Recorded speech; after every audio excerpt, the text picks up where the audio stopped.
Hey guys, welcome back. Today we have a challenge today. We're going to be taking a look at the Vanquish 540 versus the Simplex. And we're going to see side-by-side comparisons. Which ones stack up, which ones provide better value, and which one has the most bang for your buck. So if that sounds like something you're interested in, stay tuned.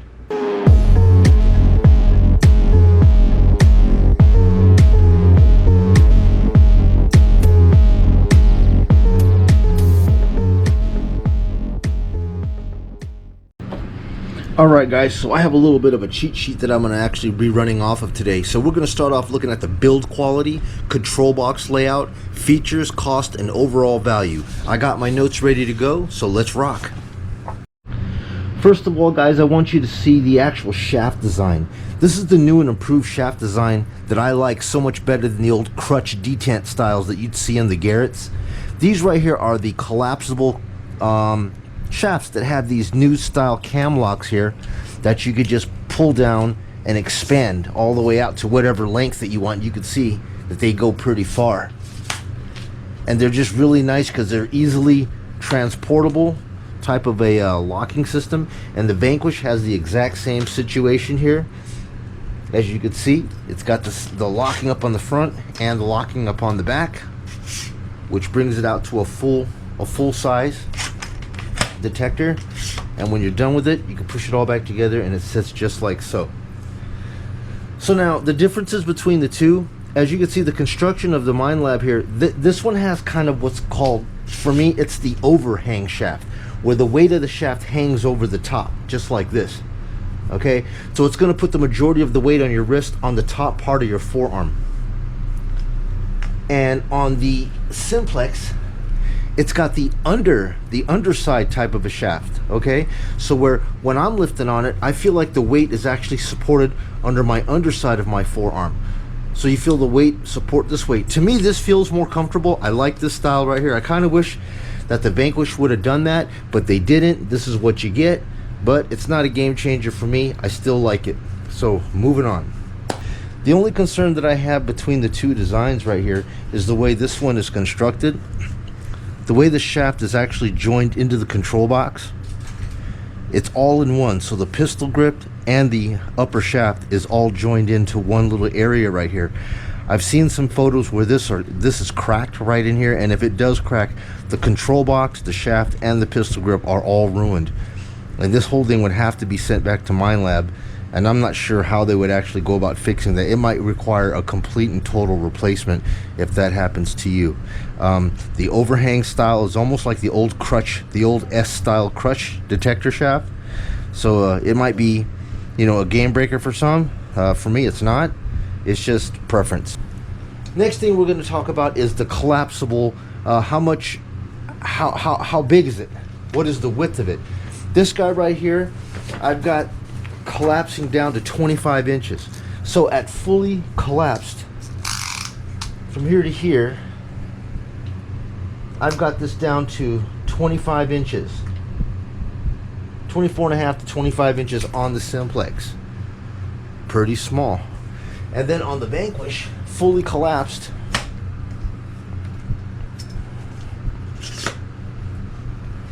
I've got that down to 26 and 30. How so? Some people collapse it down like this, and if you collapse it all the way like this, this is going to come down to 30 inches. But how I like to do it, I like to reverse it. I like to pull it out and I like to put it in like this. Boom. And if I collapse it down like that, then that one brings it all the way down to, I can get this down to 26 inches. Not much difference, man. But it's really nice because I could strap this to the back of my bike. I could put it in a backpack, whatever it is, whatever. There you have it. Alright guys, so taking a look at the control box here, we can see here that on the Simplex, it's got a six system control box configuration. And on the Vanquish actually comes with a 10 button. So if you count them, 1, 2, 3, 4, 5, 6, 7, 8, 9, 10. But if you really count the rockers as being 2 buttons, it's got 13. So you got 6 button configuration here, 13 button configuration here. in my opinion, I like having dedicated buttons for each feature, because I don't really like having to have a menu that I got to continue hitting the menu button and scrolling to get over to where I got to go, and then if I miss it, I got to scroll all the way back all over again. All right. There's 8 icons on the Simplex. Let's take a look here. On the Simplex, if you take a look here, you're gonna have, if you count them, you're gonna have the discrimination, that's 1. You're gonna have the mode that you're in, which is 2. Sensitivity is 3. Target ID is 4. Depth is 5. 6 is mineralization. 7 is your battery, and then 8 is gonna be your actual menu-driven icons. Okay, and that's going to be your screen. So 8 icon-driven menu on the Simplex.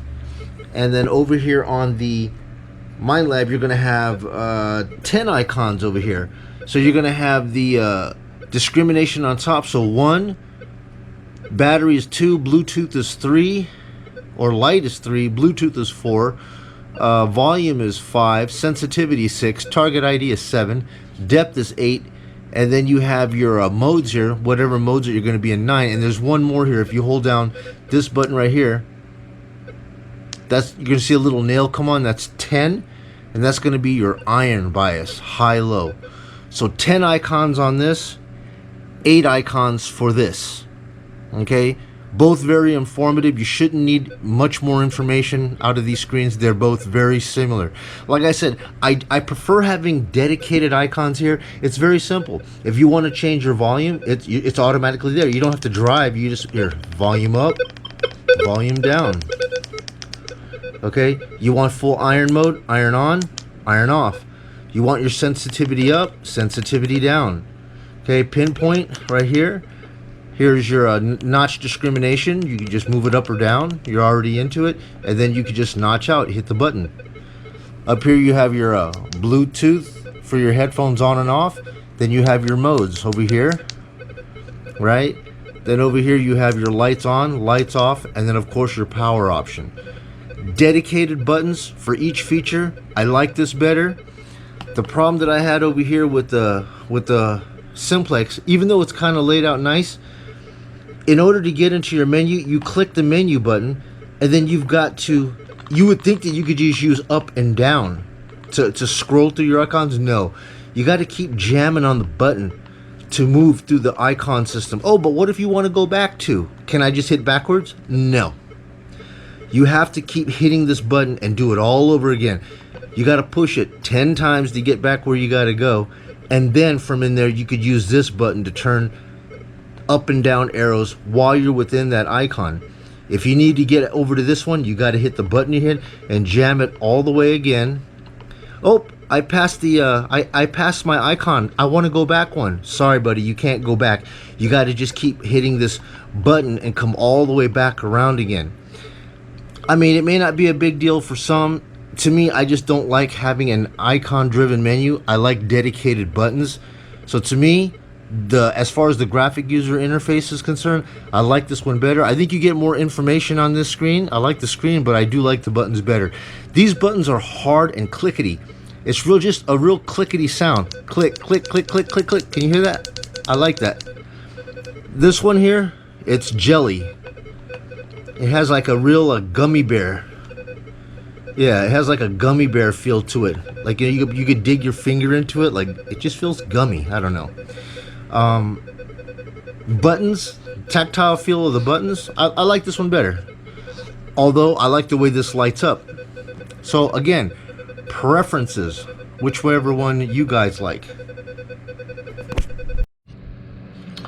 Alright guys, so moving on to the next part of this is going to come down to features, right? And when it comes down to features, guys, all I gotta say is Simplex, man, hands down for a sub $300 detector. Features, this guy is loaded, man. We're going to talk about the first one, backlight. This backlight that it has right here, man, look, there's nothing more better than when you're going out to a site or a park. You're having a great day out there, man. I mean, you're finding stuff left and right, but the light's starting to go down, and you're just like, dude, I really don't want to leave, but I don't have a head torch.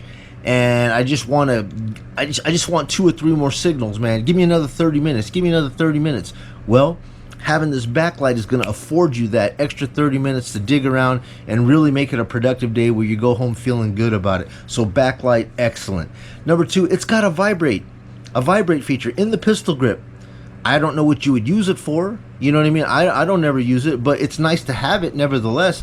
And you know, man, if you're going covert at a park and you don't want people to hear you, but you don't have headphones on, you could just set it to vibrate, and then whenever time you hit a target, the grip is going to actually vibrate for you.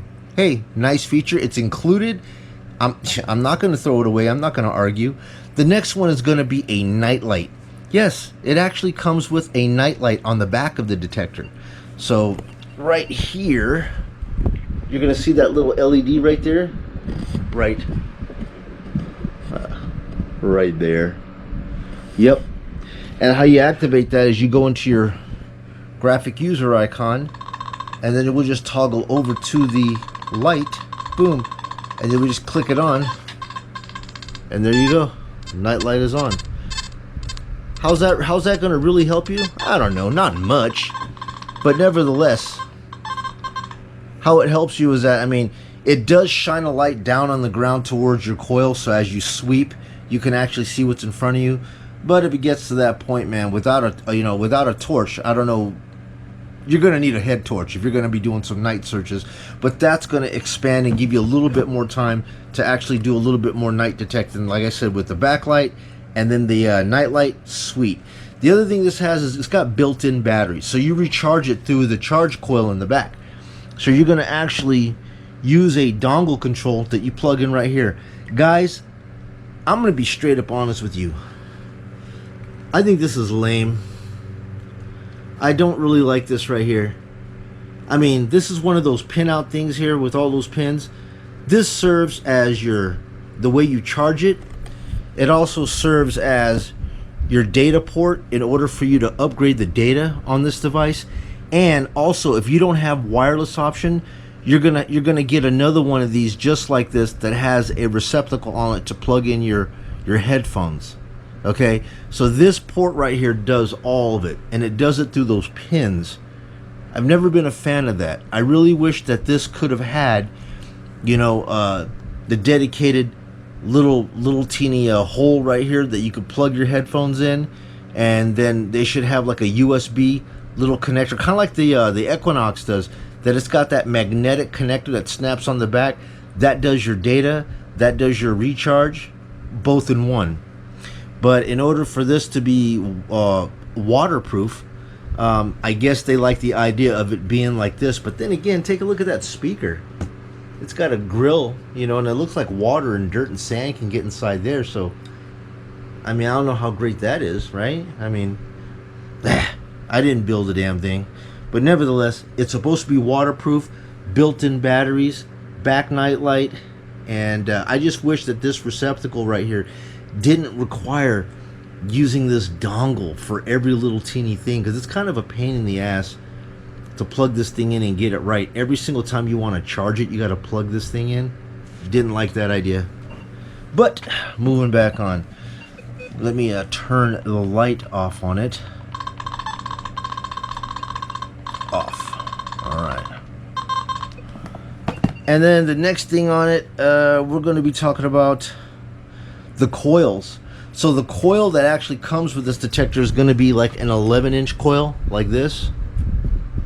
11-inch round plate, double D. I have the SP24 coil on it right now, which is 8 inches. I believe it's 8 inches. Yeah. No, more than that. 9.9.5 by 5.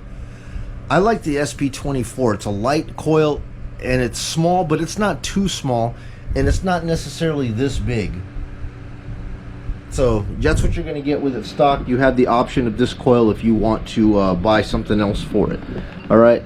So moving on, we're going to talk about what the Minelab has to offer you. Now the Minelab on here, it does have, like I said, I like the fact that it has dedicated buttons to it, which is very, very cool. And then it also does have the backlight. They prefer to use this dark green for, like, I guess it's supposed to be for night vision. So when you're at a park, instead of having that light that's supposedly gonna, you know, blind you, this one here has this like low light, kind of like special ops dark green type of a light to it, which is very, very cool. The next thing about this one here that's beneficial over this is going to be the frequency. It does feature the multi-IQ, which means it's supposed to be running in multiple frequencies all at once. Okay, I'm going to shut this off because all that quacking is giving me a headache. So the multi-IQ is going to give you multiple frequencies all at once. Now the interesting thing about this here, man, is there's no ground balance on this. It supposedly does it all by itself. I don't know about all that, but it does have that. That's the feature. Whereas on this here, you will actually have a balance icon here where you're going to hold this button down, pump it on the ground, and actually get an actual ground balance on it, which I like. I'm not sure why they chose to go this route, but they did. Now the coil that comes with this 540 is going to be this V12 coil over here. All right. So this is going to be 12 inches. So as you can see side by side here, this coil over here is going to be what comes on the Simplex. And then this one right here is going to be kind of like the elliptical that comes on the Vanquish. So 12 inches, 11 inches. For me, for the parks that I'm at, I really don't need anything this big. It just looks big, man. You know, I mean, this ain't too bad, but still don't really like it. I chose, however, to just get the 10-inch coil that came with the 440. So yeah, I do have all three of them. I got the 440 sitting over there, the 540 here. I kind of did a Frankenstein where I took that coil off of that and I put it on here. I just like this coil. You could see right here side by side the difference between the two. There's the 10-inch coil that comes with it. Now interestingly enough, if you buy the Pro Pack, you're going to get another coil in there. It's going to be the 8-inch coil, which I think the 8-inch coil is kind of too small, you know, unless you're really hunting trashy areas. But I just look at the size difference of this, man, and I just like the 10-inch coil. So if I sell the 440, I'm going to give them this, and I'm going to keep the 10 and rock with it. And like I said, on the Simplex, instead of using the 11-inch coil that came with it, which is this, I decided I'm just going to go ahead and just use this little SB24. It just feels a lot lighter. I like swinging it at a park. I don't think it's too small. I actually think it's the right size for me. And yeah, there it is there. 10-inch on this, and the 9.5 inch on that. Now on the Vanquish, the way the batteries are on this, the 540 does have rechargeable batteries, but it's not built-in integrated batteries like what's on the Simplex. This one right here uses this style of batteries. Yep, the old school AA action. It has a charger that comes with it in the battery pack. The battery pack, 4 of these batteries, the charger, they're all together on the 540. So hey, that's the way they chose to rock. Now this box right here, the control box on this, if you guys look at it, doesn't this thing look really similar to the Ace type of box, the Ace style, the Garrett Ace type of situation? I kind of think that these Vanquishes were designed to compete and to totally eliminate the Ace series. Yep, because it has a very similar style. This guy here is not waterproof. Okay, it comes with a rainproof cover, something like this, that goes on the top. I think it's ugly. I would never use this. Yeah, I don't like that at all. The Simplex is actually waterproof, so it's completely fine. Now I live in Vegas, and Vegas, it doesn't rain, and if it did rain, I wouldn't even go to McDonald's. So I surely wouldn't be going to no park and hanging out detecting in the rain. That's just not what I do. So it's not a killer for me to buy this detector, being that it's not waterproof. Now as far as the cost of it when you compare these things side by side, Simplex I'm seeing in its original no bells no whistle basic package, they run about 254 bucks. The Vanquish 540 in its basic form runs 369 bucks, okay? And that should give you wired headphones. Wired. Now if you want to go with the wireless, the Simplex is going to come in at 339 bucks, and the Vanquish with wired headphones is going to come in at $499. So you could see dollar wise here, the Simplex is giving you way more value for what you're getting. But it's a single frequency detector as opposed to Vanquish supposedly having the multi-frequency, okay? Now, I just seen something very unique that came out today, which I thought is awesome. That coil, that little coil that I have down here, the 9.5-inch coil, I paid like $109 for it extra. Guess what? It used to be for $339, you would get the Simplex with wireless headphones for $339. But I just seen today, man, they're giving you out the Simplex with the wireless headphones with the SB24 coil for $339, dude. That is one hell of a dope deal, man. That is just sick ill when it comes to value. Vanquish $499, you're going to get the two coils. So you're going to get the 12-inch coil, you're going to get the 8-inch coil, and you're going to get the headphones for $499. Totally up to you, man. I mean, you're looking at what, $150 difference between the two. Yeah, about 150 bucks. So I mean, it's totally up to you what you think is better. In my opinion, God, it's hard to say, dude. The difference between these two here is this is supposedly with the latest technology with the multi-IQ, multi-frequency, and this one is single frequency. But I could tell you what, man, that multi-frequency, although it's advertised as being the new thing, man, let me tell you, you can't have problems with EMI with that right there. You know, single frequency seemed, for me, I can go a lot better places with a single frequency. That's why, I'm going to tell you what, as much as I had problems with the Garrett Ace Apex, that is one detector right there that you can eliminate EMI because of the frequency shift of the channels. Each one of the channels you could select by itself, and within each of those channels is 8 different channels that you could just keep switching and switching and switching until you can get your detector to become quiet. From what I've noticed, the bigger the coil that you use, the more noise that you're going to be picking up through EMI, and it seems like the smaller coils pick up less EMI noise, so I run with them. That's my preference, guys.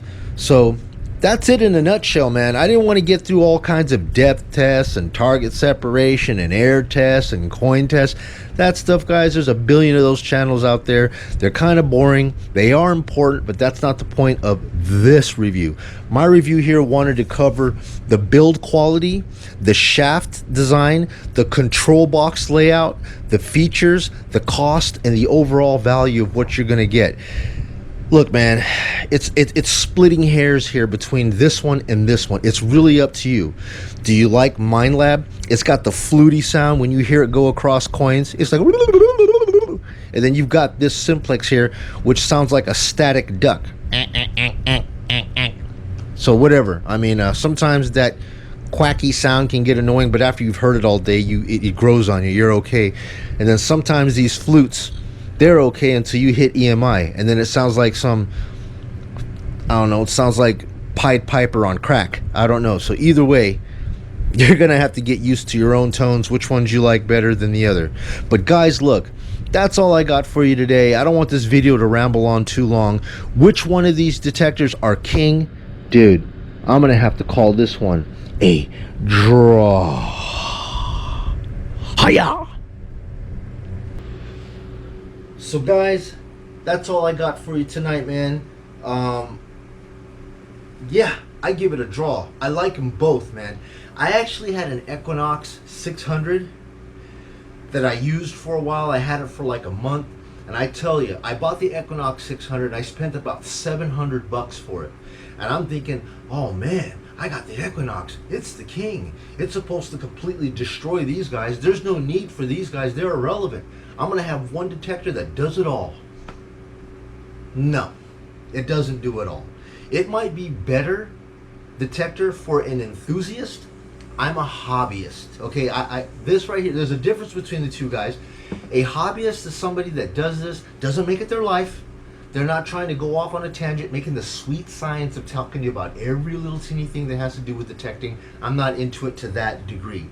I like going to a park when I feel like there's nothing better to do and it's a nice beautiful day and I go there to coin shoot. Hey man, if I find a couple of bucks and quarters, man, I'm cool. If I happen to stumble across a broken watch or a ring or a pendant, even better, you know. Or if I just happen to find something unique, like a couple of vapes in the ground, doesn't matter. To me, it's just uncovering what was in the ground, and I have fun with that.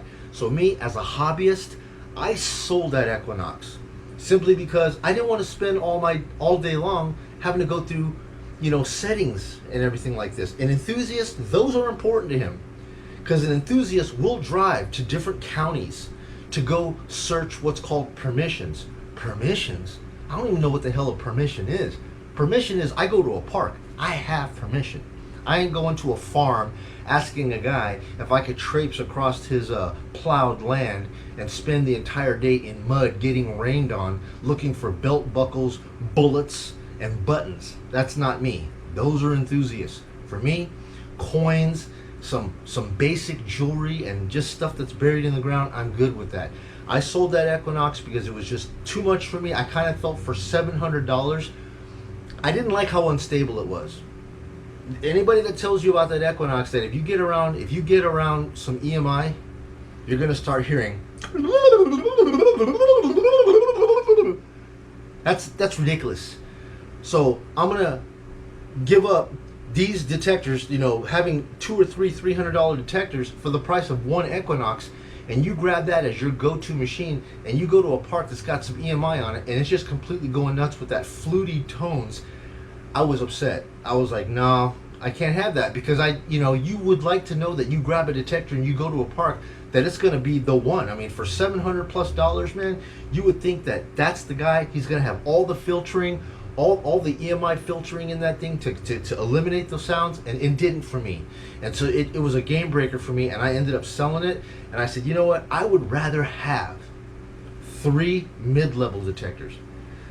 I started with the Garrett Ace Apex, then the Simplex, and then the Vanquish 540. The Garrett, for me, it had iron problems. It was straight beeping and grunting over everything. The target separation was horrible on that machine, man.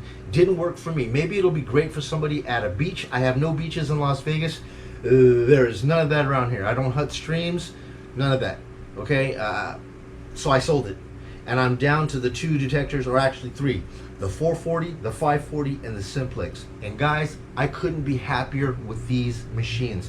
So in my opinion, I'm going to wrap this up. These 2 are a dead tie. It's up to you what you like. Buy what you like. Do what you love. Thank you again, guys, for sharing your time with me, hanging out. I love hanging out with you guys. I love metal detecting. And give me a thumbs up, man. It really helps my channel. Please subscribe. I'm trying to grow. I'm close to 500 right now, and I need to get to 1,000. That's my goal. So anyways, guys, thank you so much. Hope you guys are well. Stay tuned. More channels are coming your way. Peace.